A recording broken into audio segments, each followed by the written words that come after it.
Judging by military reports, the main intensity of the fighting has now moved from south to east. The Russians are trying to move forward in the Kharkiv direction, the armed forces of Ukraine in Bakhmut and in the south. The General Staff of Ukraine reports that in the Kupiansk section of the Kharkiv direction the enemy tried to advance in the area south of Novosolovsky, and that all attacks were repulsed. At the same time, the Russian side claims that during the assault operations the troops occupied a depot and an industrial area near the railway, and entrenched themselves on 2 Novosolosky streets. Western experts confirm the information of the Russians and report that the railway station and the first houses of the Novosolevsky settlement are under their control. No changes in the Liman section of the Kharkiv direction over the past 24 hours. Local fighting continues in Serebransky Forestry in the Bakhmut sector.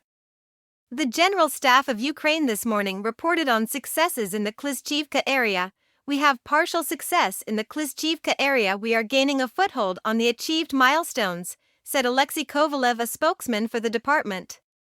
According to him, the enemy puts up powerful resistance and uses reserves. There are heavy battles, but suddenly for many, the Russian military commander Slakov announced that the Russian army had completely and not partially retreated from Klishchevka.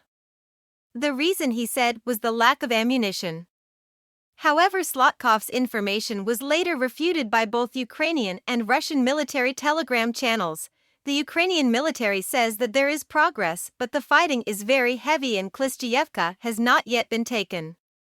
Russian telegram channels write that the Ukrainian armed forces were able to take one of the heights to the west of the village, but as a number of military correspondents later wrote, the Russians returned control over it. The Russian Ministry of Defense stated that the attacks in this direction were repulsed. The General Staff of Ukraine has not yet reported anything about the capture of Klishchivka, but judging by the information that comes in, the armed forces of Ukraine are conducting active offensive operations in this direction, and the situation for the Russians is not easy. I note that the Ukrainian army has been advancing on the western flanks of Bakhmut since May, trying to capture key heights. One of them is located in the Klishchivka area, from where it will then develop an offensive in order to surround the city, which is now almost completely controlled by the Russians. All this time heavy battles are being fought on the flanks. It is also worth noting that Klishchevka itself does not represent any significance. It is located in a lowland, but near it are the dominant heights and one of the most powerful strongholds in the entire Bakhmut direction. If it is possible to knock out the Russians from these heights, then it will be possible to strengthen fire control both in the western regions of Bakhmut and in the south. Plus, it opens up the possibility of approaching and assaulting Bakhmut from the south through Opne in general. The liberation of Klishchevka will bring down the entire southern flank of the Russians in the Bakhmut sector. Returning to Slakov's statement, it is indicative from the point of view of the development of the theme of Prigozhin's rebellion. Slakov is one of those military correspondents who previously actively promoted the Wagner PMC and supported Prigozhin's criticism of the Russian Defense Ministry after the failure of the rebellion. The telegram channels and bloggers who supported Prigozhin began to experience some confusion and vacillation. Some of its participants condemned the rebellion, others remained neutral.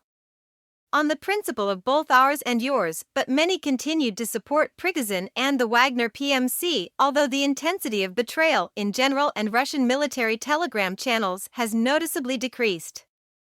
However, the problems of the Russian army near Bakhmut, regardless of whether the Russians left Klishchevka or not, served as a new source of inspiration for Prigozhin's supporters. And already after Slakov, other publications appeared on the topic. There are problems near Bakhmut, but PMC Wagner is not there, and it is not clear how to save the situation without them now. Judging by the mood of the Russian authorities, where Prigozhin is directly called a traitor, it does not seem that the Kremlin intends to use the services of PMCS again. Therefore, any problems of the Russian army near Bakhmut will most likely be used in order to start the campaign return PMC Wagner to Bakhmut.